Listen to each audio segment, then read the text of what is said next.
মুসলিম প্রধান দেশের শিক্ষা সিস্টেম। আমরা অনেক কথা বলছি, উপদেষ্টা, এই প্যানেল, সেই প্যানেল, কমিশন। শিক্ষা কমিশন নিয়ে কোনো আলোচনা হচ্ছে না। শিক্ষা কমিশনটা গঠন করা হচ্ছে না, সেই প্রাচীন কমিশন আবার ইম্পোজ করার চেষ্টা করা হচ্ছে। অথচ শিক্ষা হচ্ছে জাতির মেরুদণ্ড। আমার মেরুদণ্ডই ঠিক নাই, আমি ব্যাংকিং সিস্টেম কিভাবে চেঞ্জ করব? এবার আসেন, এই 50,000 প্রতিষ্ঠানের স্টুডেন্টদের কথা বাদ দেন, তাদেরকে যারা পড়ায় সেই সমস্ত শিক্ষকদেরকে একটা জায়গায় বসান। এই সমস্ত শিক্ষকদের কোরআন তেলাওয়াত চেক করেন। এদের 90% কোরআন বিশুদ্ধ করে তেলাওয়াত করতে পারে না। তারা আপনার বাচ্চার শিক্ষার দায়িত্ব নিয়েছে। আমার বাচ্চাকে এমন একজন টিচার পড়ায় যে আল্লাহর কিতাব পড়তে পারে না, যে মুসলিম। আমি অমুসলিমদের কথা বলছি না, এখানে কোনো অমুসলিমদের কিনা আলোচনা হচ্ছে না। সরায় দেন। এবার আসেন হাই স্কুল, সংখ্যা কত দেখবেন? লাখ লাখ। হাই স্কুলের সব স্টুডেন্টদেরকে বসান, একজন একজন করে চেক করেন, দেখবেন এদের মধ্যেও মিনিমাম 80% কোরআন তেলাওয়াত করতে পারে না। তার হাই স্কুলে পড়াশোনা করেছে 8 থেকে 10 বছর। 8 থেকে 10 বছর, প্রায় লক্ষ লক্ষ টাকা খরচ করা হয়েছে, সময় দিয়েছে, তারা পরিশ্রম করেছে। পরীক্ষার পর পরীক্ষা, এক সেমিস্টার আরেক সেমিস্টার, এক টার্ম আরেক টার্ম, কোচিং, প্রাইভেট, অ্যাসাইনমেন্ট, এইটা সেইটা, কোরআন তেলাওয়াত করতে পারে না। আর আমরা আইয়ামে জাহিলিয়াতকে চেঞ্জ করতে চাচ্ছি, অথচ আমি দেখালাম চেঞ্জটা হয়েছে ইকরা বিসমি রাব্বিকাল্লাযী খলাক দিয়ে। জার্নি এখান থেকে শুরু হয়েছিল। এমন কোনো সাহাবী আপনি খুঁজে পাবেন না যিনি কোরআন তেলাওয়াত করতে পারেন না। এমন কোনো সাহাবী আপনি পাবেন না যিনি কোরআনের অর্থ বুঝেন না। এমন কোনো সাহাবী পাবেন না যিনি কোরআনের আদেশ নিষেধ মানেন না, দাওয়াতের কাজ করেন না। এবার এই হাই স্কুলের সব বাচ্চাদেরকে সরায় দেন, সরায় দিয়ে সব টিচারদেরকে বসান। হাই স্কুলের যারা টিচার তাদের মধ্যে ম্যাক্সিমামই 70% তো হবেই আমার ধারণা যারা কোরআন তেলাওয়াত করতে পারেন না। ইভেন সূরাতুল ফাতিহা আপনাদের শুদ্ধ না, সূরা ফাতিহা শুদ্ধ না। আপনারা লক্ষ লক্ষ স্টুডেন্টের ভবিষ্যৎ বিনির্মাণের দায়িত্ব নিয়ে বসে আছেন, কোরআন তেলাওয়াত করতে পারেন না। আপনি কোরআনকে গুরুত্ব দেন না। ইলমের মূল যে সোর্স, জ্ঞানের মূল যে উৎস, তার সাথে আপনার কোনো তাল্লুক, সম্পর্ক নাই, কিন্তু আপনি জাতির শিক্ষক। বেতন পাচ্ছেন, ভাতা পাচ্ছেন, কোনো কোনো ক্ষেত্রে আপনি পেনশন পাচ্ছেন, ইত্যাদি ইত্যাদি। একটু উপরে যাই। এই যে বলেছিলাম শেষে একটু চেপে ধরবো আর কি, এটা চেপে ধরার সময় খুব বেশি হয়ে যাচ্ছে নাকি? প্র্যাকটিক্যাল কিছু কথা, শেষ 5 মিনিট ইনশাআল্লাহ। এরপরে আরেকটু উপরে যাই। আপনারা কোন লেভেলে আছেন? অনার্স। অনার্স লেভেলে বাংলাদেশের প্রতিষ্ঠান নিশ্চয়ই 1000-এর কম না। হ্যাঁ, রিনাউন্ড প্রতিষ্ঠান, স্ট্যাবলিশড। তাদের সমস্ত স্টুডেন্টের মধ্যে ছেলে আছে, মেয়ে আছে, সবাইকে একটা মাঠের মধ্যে বসা, সবাইকে একজন একজন করে ইন্ডিভিজুয়ালি অনলি সূরা ফাতিহার তেলাওয়াত শোনেন, অনলি সূরা ফাতিহা। আমি কিন্তু আল কোরআনের পুরা অনুবাদের কথাও বলি নাই, তাফসিরের কথাও বলি নাই, অর্থের কথাও বলি নাই, কিছুই বলি নাই। দেখবেন এর মধ্যে মিনিমাম 60%-এর তেলাওয়াত সহি না, করতেই পারে না, দাঁত ভেঙে যাচ্ছে। সে পড়াশোনা করছে 15 থেকে 16 বছর ধরে, আরও বেশি হতে পারে, আরও বেশি হবে। এখানে 10 বছর, এখানে 2, 18, এদিকে 20, 18 থেকে 20। আমরা মুসলিম প্রধান দেশে থাকি, এটা আমাদের শিক্ষা ব্যবস্থার অবস্থা। এবং আমরা আবার চাইও যে আল্লাহর জমিনে দিন কায়েম হোক। আমরাই আবার চাই যে আল্লাহর জমিনে দিনটা কায়েম হোক। আর যে বাকিরা পারে তারা কোথায় শিখেছে? হয় কোনো মাদ্রাসায়, হয় কোনো মক্তবে, অথবা ইন্ডিভিজুয়ালি কোনো ওস্তাদের কাছে। নট একাডেমিক্যালি, নট ইনস্টিটিউশনালি, যেখানে সে পড়ে সেখানে সে শিখে নাই। তার সাবজেক্ট এটা নাই, তার সাবজেক্টে 12টা সাবজেক্ট আছে। তার যে একটা সাবজেক্ট নিয়ে অনার্স পড়ে, আপনারও তো 6টা সাবজেক্ট আছে ফ্যাকাল্টিতে, আছে না? ওই সাবজেক্টের মধ্যে কোরআন নাই, তাফসীর বলিনি আমি, অর্থও বলি নাই, হিফজও বলি নাই, ভাষাও বলি নাই, কোরআনের সাহিত্যের কথা বলি নাই, শুধু বলেছি কোরআন তেলাওয়াতটুকু নাই।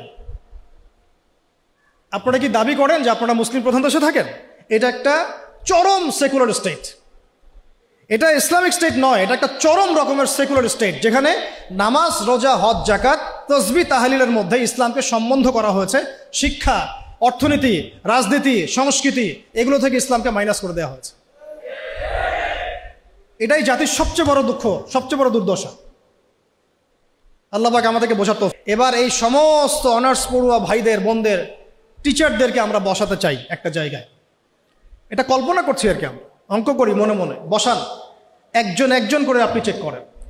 তারা বাংলায় পারদর্শী থাকবে, সাধারণ জ্ঞান তারা জানবে, সাম্প্রতিক বিশ্ব তাদের মুখস্থ থাকবে, তারা কেউ কেউ বিসিএস ক্যাডার হবেন, আরও বড় হতে পারেন, ইংরেজি একদম ফ্লুয়েন্টলি বলে দিবেন, আমি যে লেকচার দিলাম সেটা ইংরেজিতে অনুবাদও করতে পারবেন, এবং রাষ্ট্রীয় বড় বড় দায়িত্বে তারা থাকবেন, বেতন পাবেন, ভাতা পাবেন, বাড়ি গাড়ি পাবেন। বাট আপনারা অন্তত 50% তাদের কোরআন তেলাওয়াত করতে পারেন না। আপনারা লক্ষ লক্ষ তরুণ প্রজন্মের মেরুদণ্ড গড়ার কারিগরের দায়িত্ব নিয়েছেন কোরআন ছাড়াই, কোরআনের সাথে কোনো রকম সম্পর্ক ছাড়াই। হ্যাঁ, ওই বয়সে গিয়ে অনেকে হয়তো চিল্লা দিচ্ছেন, তাবলীগে সময় দিচ্ছেন, বা কোনো মসজিদে যাচ্ছেন, কোনো হুজুরকে ধরছেন, ধরে শিখছেন।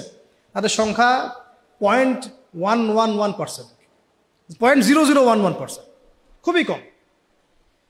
বেশিরভাগ তো বলছেন যে ফ্রি মিক্সিং থাকলে সমস্যা নাই, ক্লাসে এগুলো পড়ানোই যায়, ট্রান্সজেন্ডার এটা কোনো বিষয় না, হ্যাঁ রিবা এটা কোনো বিষয় না, এই যুগে কি ওইসব বিষয় চলে, এগুলো মৌলবাদী বিষয়, ইত্যাদি ইত্যাদি। আপনারা পশ্চিমাদের ভাষায় কথা বলছেন। এবার এই সব সরাইদের মাস্টার্সের ভাইদেরকে বসান, সেম অবস্থা, লম্বা করছে না। মাস্টার্সের টিচারদেরকে বসান, সেম অবস্থা। এখন বাইরে আছে আমাদের বেসরকারি ইংলিশ মিডিয়াম প্রতিষ্ঠানগুলো, তাদেরকে বসান, সেম অবস্থা। কিন্তু কোনো কোনো ক্ষেত্রে দেখা যায় তাদের মধ্য থেকে কোরআনের হাফেজ বের হয়েছে। এমনও ইংলিশ মিডিয়াম স্কুল আছে, আমি নিজেও একসময় কাজ করেছি। আমাদের পড়াশোনার ব্যাকগ্রাউন্ড তো এগুলোই ছিল আর কি।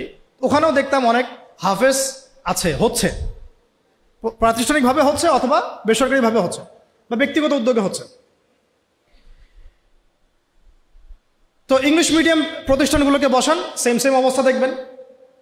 অন্যান্য সরকারি কারিকুলামের বাইরে যারা বেসরকারি স্কুল করেছেন তাদেরকে বসান, দেখবেন সেম অবস্থা। বেসরকারি স্কুল, বেসরকারি কলেজ, বেসরকারি ইউনিভার্সিটি, সেম অবস্থা। তাদের বড় বড় গর্জিয়াস প্রতিষ্ঠান আছে, বিশাল বিশাল ক্যাম্পাস, বিশাল বিশাল জমি, কোরআন নাই। ইল্লাল কোরআন, কুল্লু শাই মওজুদ, সবকিছু মওজুদ আছে, ইল্লাল কোরআন, কোরআন ছাড়া। যেটা আছে এটা এতই কম, এটা আই ওয়াশ শোডাউন করা ছাড়া কিচ্ছু না। এটা আই ওয়াশ করা যে আমি কিছুটা কোরআন পড়াই। আমাদের ওস্তাদ একটা কথা বলেন, আমাদের ওস্তাদের কথা বলছি, ওস্তাদ হচ্ছেন আমাদের বাইতুল মোকাররমের বর্তমান খতিব। তিনি একটা কথা বলেন যে মানুষ, এটা আমাকে বলেছেন পার্সোনালি, অন্যদেরকে বলেছেন কিনা আমি জানি না, যে মানুষ যে বিষয়টাকে গুরুত্ব দেয় তার জন্যে মানুষ সময় ঠিকই বের করে নেয়। মানুষ যে বিষয়টাকে গুরুত্ব দেয় তার জন্যে মানুষ সময় ঠিকই বের করে নেয়। ফোন চালাতে তো আমাকে বলা হচ্ছে না, আমি টাইম বের করে নিচ্ছি। বড় বড় ক্ষেত্রে গার্লফ্রেন্ডকে সময় দিতে আমাকে বলা হচ্ছে না, আমি টাইম বের করে নিচ্ছি। আমি ইউটিউবিং করতে টাইম বের করে নিচ্ছি। আমি ব্যবসার জন্য টাইম বের করছি, রাজনীতি করার জন্য টাইম বের করছি। কোরআন শেখার জন্য আমার টাইম হচ্ছে না। তার মানে আমি কোরআনকে, সিরাতকে, হাদিসকে, ইসলামের প্র্যাকটিক্যাল বিষয়গুলোকে আমি এতটা মূল্যায়ন করছি না। As simple as that. শেষ কথা, এবার এই পুরো শিক্ষা সিস্টেমটা যারা পরিচালনা করেন তাদের সবাইকে একটা জায়গায় বসাই, অঙ্ক করি মনে মনে আর কি। সবাইকে একটা কনফারেন্স হলে বসায় দেন, যারা যারা এই শিক্ষা সিস্টেমটাকে ডিল করে, যারা নীতি নির্ধারক, পলিসি মেকার এই শিক্ষা সিস্টেমের, যেটা বিগত প্রায় 40-50 বছর থেকে চলছে মুসলিম কান্ট্রিতে আর কি, যার ভুক্তভোগী আমরা সবাইকে আপনি একটা জায়গায় বসান। আমি গ্যারেন্টি দিচ্ছি তাদের 80% সূরা ফাতিহা পড়তে পারে না।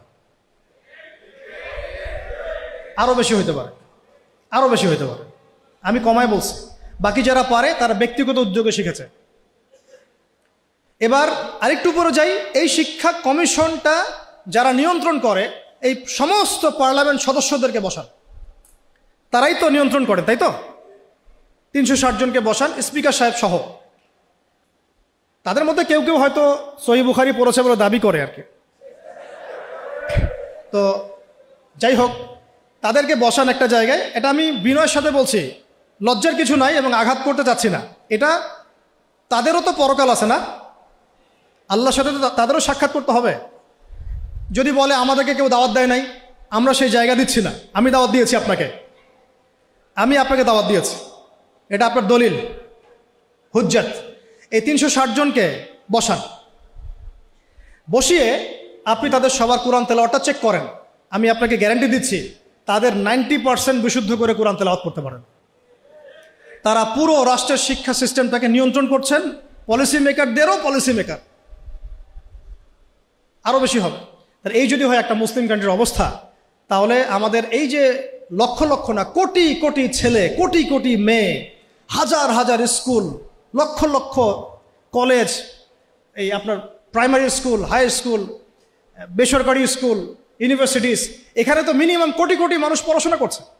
এই কোটি কোটি মানুষের শিক্ষার দায়িত্ব যারা নিয়েছেন, তারা কোরআনুল কারীমকে মূল্যায়ন করেন নাই। এই কোরআন বিবর্জিত, সুন্নত বিবর্জিত, সিরাত বিবর্জিত, ইসলামের নীতি নৈতিকতা বিবর্জিত একটা শিক্ষা ব্যবস্থা কিভাবে একটা জাতিকে ইসলামী রাষ্ট্রের দিকে নিয়ে যেতে পারে, এটা আপনাদের কাছে আমার প্রশ্ন। এই প্রশ্ন রেখে আমি আমার বক্তব্য শেষ করছি।